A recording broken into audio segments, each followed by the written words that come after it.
Ассалаумағалейкум достар. Биржаға қатысты қазақша трейдинг атты видео топтамамның 4-ші бөліміне қош келдіңіздер. Бүгінгі роликтен сіздер тренд деген не, оның түрлері, рейндж деген не деген сияқты сұрақтарға жауап аласыздар. Деңгейлердің пайда болу жолдары, олардың күшіне қарай орналасу ретімен танысатын боласыздар. Қызық болады деп ойлаймын. Ал кеттік енді. Ең алдымен тренд дегеніміз не? Тренд ол өсу үрдісі жағдайында жүйелі түрде жоғарылайтын минимумдар мен максимумдар және тиісінше төмендеу үрдісі кезінде төмен қарай бағытталған максимумдар мен минимумдар жиынтығы болып табылады. Өсу үрдісін long және төмендеу үрдісін short деп те атайды. Тренд жергілікті және жаһандық болып екіге бөлінеді. Жаһандық тренд немесе жаһандық үрдіс орта мерзімді сауда жасау кезінде қолданылады. Ол көбіне тек визуалды түрде анықталады және нарықтағы бағаның жалпы бағытын, қозғалысын көрсетеді. Жаһандық трендті көбіне сауда позициясында ұзақ мерзімде отыратындар немесе инвесторлар қолданады. Олардың саудада қолданатын таймфреймі бір күндік таймфреймнен кем емес. Осы жаһандық үрдістің құрамында қысқа мерзімді қозғалыстар болады. Бұл қозғалыстар өсу кезінде жүйелі түрде жоғарылайтын максимумдары бар, немесе төмендеу кезінде төмен қарай бағытталған минимумдары бар шағын трендтер ретінде көрінеді. Бұл жаһандық трендтер ішінде кездесетін шағын трендтерді жергілікті трендтер деп атайды. Жергілікті трендтер көбіне бір күн ішінде сауда жасау кезінде қолданылады. Қолданатын таймфрейм мөлшері 5 минуттықтан 1 күндікке дейін. Бір күн ішінде сауда жасайтындар үшін жаһандық трендтің жалпы бағытын, аттар мен деңгейлерді анықтау үшін қажет. Ал енді рейндж дегеніміз не? Оның саудадағы рөлі қандай? Рейндж ол бағаның екі деңгейдің ортасында саудаланатын көлденең бағыты. Екі деңгейдің ортасын канал деп атайды. Бағаның осы каналдай ары-бері жүруі бұл келесі қозғалыс алдында күш жинау. Яғни ірі ойыншының өз бағытын одан ары жалғастыру мақсатында позиция жинау үшін жасалған уақытша тұрағы. Канал ішінде сауда жасаудың 4 ережесімен таныс болыңыздар. Бірінші, каналдың енін өлшеп алу керек. Егер каналдың ені кем дегенде 6 стоп мөлшерін құраса, каналда сауда жасау рұқсат етіледі. Каналды өлшеу үшін стоп мөлшерін 6-ға көбейту керек. Егер шыққан сан каналдың еніне тең келсе, сауда жасауға рұқсат. Екінші, каналдың жоғарғы жағында мүмкіндігінше сатып алмаған дұрыс. Үшінші, каналдың төменгі деңгейінде мүмкіндігінше сатпаған дұрыс. Төртінші, егер баға каналдың орта тұсында болса, онда баға нүктесінен каналдың шекарасына дейінгі қашықтықты өлшеу қажет.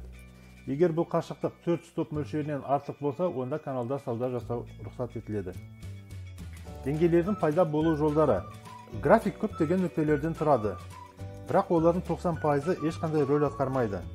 Сол көп нүктелерді растайтын, артынан қандай да болсын, нақты бір бағдар ақпарат беретін маңызды нүктелер пайда болса, сол нүктелер арқылы деңгей түзулері жүргізіледі. Пайда болған деңгейлерді күшіне қарай ең мықтысынан әлсізіне кему тәртібінде рет-ретімен орналастырайық. Бірінші, трендтің бұзылуы. Бұл ең күшті деңгей болып табылады. Себебі бұл нүктеде ағымдағы трендтің айқын бұрылуы орын алғанын көруге болады. Бұндай деңгей түрлерін кестеден табу оңай, көзге бірден көрінеді. Екінші, деңгейдің үстінде не астында саудалау. Яғни бағаның бұл деңгейді бағындыра алмауы. Демек, бұл деңгейде лимиттік сатып алушы немесе сатушы бар дегенді білдіреді. Егер баға деңгейден жоғары болса, онда long позициясы ашылады. Ал егер де баға деңгейдің астында болса, short позициясы ашылады. Үшінші, бағаға қатты әсері бар тағы бір күшті деңгейлердің бірі ол паранормалды бар арқылы жасалған деңгейлер. Мұндай барлардың денесі кішкентай болып келуі де мүмкін. Деңгей түзуі сол бардың ең жоғарғы немесе ең төменгі нүктесі бойынша жүргізіледі. Паранормалды бар деп, бір күндік бардан мөлшері 2 не одан да көп есе болатын барларды айтады. Егер де ірі ойыншы басқалардың стоп ордерлары есебінен өзіне мықты бір позиция алғысы келсе, ол нарыққа көлемі жоғары нарықтық өтінімдер ашу арқылы жинайды. Нәтижесінде жалған сынама жасау арқылы нарықтан көптеген ұсақ ойыншыларды лақтырып тастап, өзіне ұтымды позиция алады. Осы бардың ең жоғары нүктесі кейін бағаны кері бұрып жіберетіндей мықты деңгейге айналады. Төртінші, ауыспалы деңгейлер.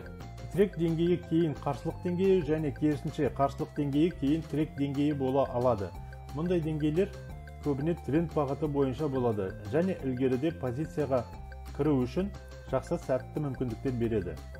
Бесінші, ең жоғарғы немесе ең төменгі бағаны жаңарту нүктесі. Қандай да бір экстремум жаңартылған болса, осы қозғалысты бастау алған бардың максимумы не минимумы жақсы бір мәмілеге кіру нүктесін алуға мүмкіндік беретін деңгей бола алады. Графикке анализ жасау кезінде осы деңгейлерге аса бір мән берген дұрыс. Алтыншы, ауадан жасалған деңгейлер.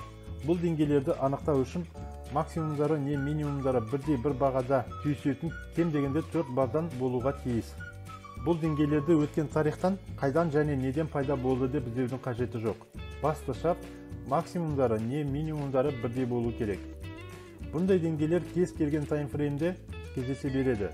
Бұндай деңгейлерден сауда жасайтын болсаңыз, келесі шарттарды орындау керек. Бірінші, 3 бардан кейін 4-ші бардың аяқталуына 15 секундтай уақыт қалған кезде қысқа стоп мөлшерімен лимиттік ордер ашылады. Бұл деңгей осы тізімнің ең соңында тұрғанын ұмытпағайсыз. Жалпы сауда жасауға болады, бірақ позицияны ұзақ ұстаудың қажеті жоқ. Бүгінгі видеода берген ақпараттар пайдалы болды деп ойлаймын. Жалпы видео ұнап жатса, арнаға жазылып, лайк басып, пікір қалдырып кетіңіздер. Назарларыңызға көп рахмет.